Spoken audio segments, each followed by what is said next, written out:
अगदी पटकन करतो. तर उपस्थित सर्वांचं प्रथम स्वागत. प्रास्ताविक मला प्रश्न पडला की प्रास्ताविक असतं काय, इथून सुरुवात होती. तर प्रास्ताविक फक्त कार्यक्रम का करतो ह्याचं एक थोडंसं मूल्यमापन असतं, एवढंच माझं एक विचार निर्माण झाला आणि मग मी काहीतरी लिहिलं. तर सर्वप्रथम हा कार्यक्रम आपण दरवर्षी 15 ऑगस्टच्या आसपास करतो, कारण 15 ऑगस्टला त्यांचा जन्म झालेला, स्वातंत्र्याच्या आधी. म्हणजे तेव्हा स्वातंत्र्याच्या आधी 15 ऑगस्टला काही किंमत नव्हती, पण नंतर ती केवढी आली.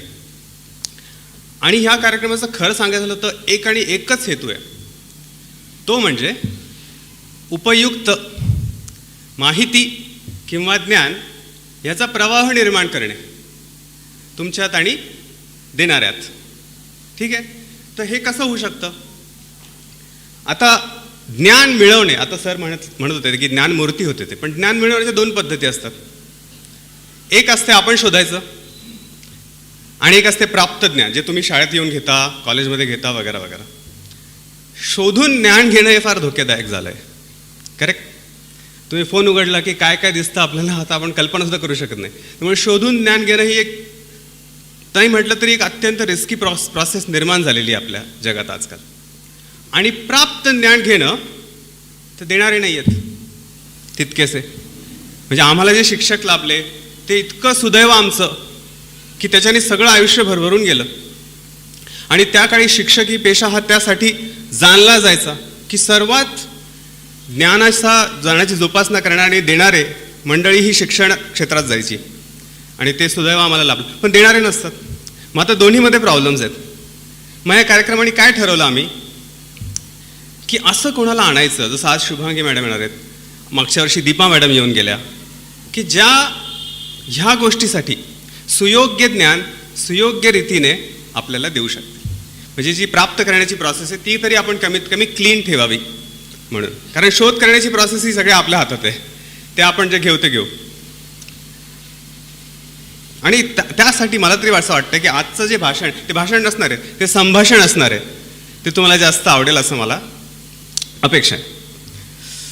आता सरांबद्दल दोन शब्द फक्त, कारण ह्या कार्यक्रमाचा संपूर्ण जो गाभा आहे तो सरांच्या व्यक्तिमत्वाशी जुळावा, ही सुद्धा एक छोटीशी आमचा प्रयत्न असतो नेहमी. तर आजच्या कार्यक्रमाच्या नुसार ना मला दोन गोष्टी सरांच्या फार आठवतात.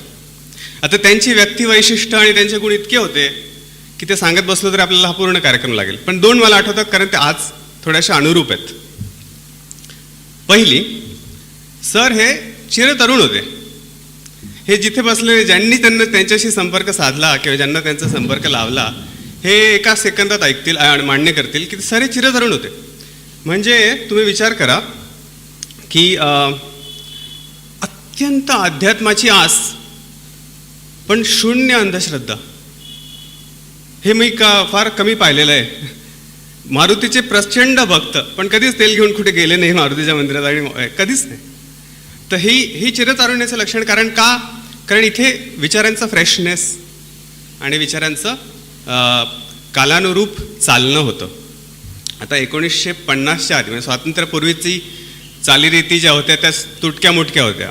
त्यानंतर 50 ते 80मध्ये आपला देश घडत होता, आणि 80 ते 2020 आणि 21ला सर गेले. 80 ते 2020 हा आधुनिक काळ, म्हणजे 3 काळ ज्या माणसाने बघितला आणि त्या तिन्ही काळात तो माणूस तरुण राहिला, हे मला खूप विशेष वाटायचं. आणि म्हणून आजच्या कार्यक्रमात आम्ही थोडासा तरुण आणि तारुण्याला साथ घालण्याचा प्रयत्न करणार आहोत. एक दुसरी गोष्ट सरांची नेहमी आठवते ती म्हणजे, आणि त्याच्यात अजूनच विषयाला जास्त आपण हात घालणार आहोत, की आनंद आणि उत्साह घेऊनच कार्य करायचं, त्याशिवाय करायचंच नाही. म्हणजे जे काही घेतलं हातात त्यात आनंद असलाच पाहिजे आणि उत्साह असलाच पाहिजे. आता इथे खूप गंमत आहे. आता तुम्ही कदाचित हात वर करून मला सांगा, तुम्ही हे वाक्य किती वेळा ऐकलं आहे आजपर्यंत, की बाळांनो तुम्हाला जे आवडतं तेच करायचं. किती जणांनी ऐकलंय वाक्य? मी तर अनेक वेळा ऐकले, माझ्या पोरांना मी सांगत असतो. हे बघा, तर सध्या गंमत अशी झाली आहे, हे वाक्य ते योग्य आहे, हा उपदेश पण योग्य आहे, पण तो अतिशय अपूर्ण आहे. अतिशय अपूर्ण आहे. मी सरांच्या बाबतीत मी त्यांचा सहवास खूप लाभला मला. तसं ते जेव्हा माझा जन्म झाला तेव्हा ते 60 वर्ष होते, तरीसुद्धा इतका सहवास लाभला की मी या प्रश्नाचं उत्तर शोधत राहिलो की सरांनी मला आनंद वाटतो म्हणून ह्या क्षेत्रात उडी घेतली की जे क्षेत्र त्यांनी निवडलं त्यात आनंद निर्माण केला. हा नेहमी प्रश्न पडायचा मला. आणि आता रिसर्च होतो या गोष्टीवर आणि ते मी वाचल्यानंतर माझ्या लक्षात आलं की हा प्रश्न अपूर्ण काय आहे. तर हा प्रश्न पूर्ण असा होतो. कसा?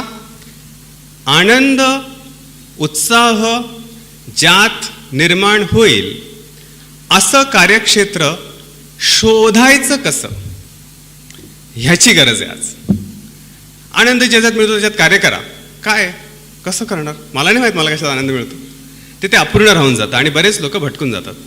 पण हा नवीन प्रश्न निर्माण झाला आहे आज जगापुढे की शोधायचं कसं, आणि ते शोधल्यानंतर सापडतं. आता स्वातंत्र्यापूर्वी या लोकांनी, सरांनी, गुरुजी तुम्हाला आठवत असेल, वा गुरुजी, भट सर, पण अनेक लोकांनी मिळून हा सगळा विचार केला असेल. तेव्हा मला ह्याच्यात आनंद मिळतो म्हणून मी ह्याच्यात घुसलो असं केलं असेल का? नाही.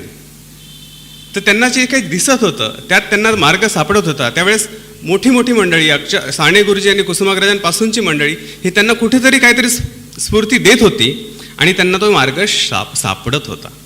आणि एकदा सापडला की त्यात ते पूर्ण झोकून दिलं स्वतःला शेवटपर्यंत, 70 वर्ष की त्याहूनही जास्त. ही मला जास्त महत्त्वाची वाटली गोष्ट. त्यामुळे हा विषय आपण निवडला की काय व्हायचं आहे आपल्याला आणि ते कसं करायचं, कसं शोधायचं आणि कसं करायचं. आणि शुभांगी मॅडम त्याबाबतीत बोलतीलच अर्थातच. आता त्याचं कारण अजून एक आहे की आम्ही त्यांना का निवडलं. कारण ना ह्या दोन्ही गोष्टींच्या मागे, ह्या दोन गोष्टी मी सांगितलं ना, चिरतारुण्य आणि आनंदाचा शोध घ्यायचा, ह्या दोन्ही गोष्टींमागे एक पाया आहे आणि तो आहे सकारात्मकतेचा. तुम्ही सरांना कितीही इंटरॅक्शन घेतले असतील त्यांच्याबरोबर, त्याच्यात कुठेच नकारात्मक नव्हती. तर हा पाया असेल ना तर या दोन गोष्टी फार सोप्या होतात. तुम्ही जर पॉझिटिव्हली असाल विचाराच्या दिशेने तर ते होतं. तर सकारात्मकता का मी बोलतोय, कारण रेडिओ, माझ्या दृष्टीनं रेडिओ हे कदाचित एकमेव सकारात्मक माध्यम उरलं आहे. तुम्ही टीव्ही चालू करा, कोणीतरी कोणाशी तरी भांडत असतं, दुसऱ्या भागात कोणीतरी मरतो, तिसऱ्या भागात कोणीतरी खून केला, काहीतरी चालूच असतं. नुसतं असं हे ज्याच्यात नकारात्मकताच येत राहते असं काहीतरी. इंटरनेट तर तुम्हाला माहिती आहे, OTTचे जे काही सगळे प्रकार आहे, नेटफ्लिक्स, ॲमेझॉनपासूनचे सगळे तसेच आहेत.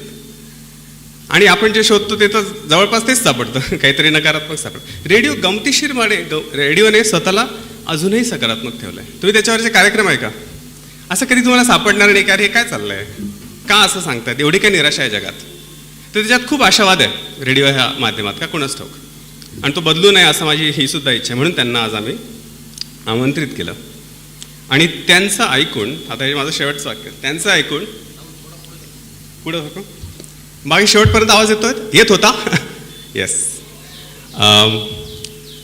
तर त्यांचं ऐकून आपण सकारात्मक, युथफुल म्हणजे तारुण्यपूर्ण आणि आनंदाचा शोध सोपं करण्याचा मार्ग शोधूया, अनुकरूया, अवलंबूया आणि आजचा दिवस सार्थक करूया. एवढीच इच्छा. थँक्यू.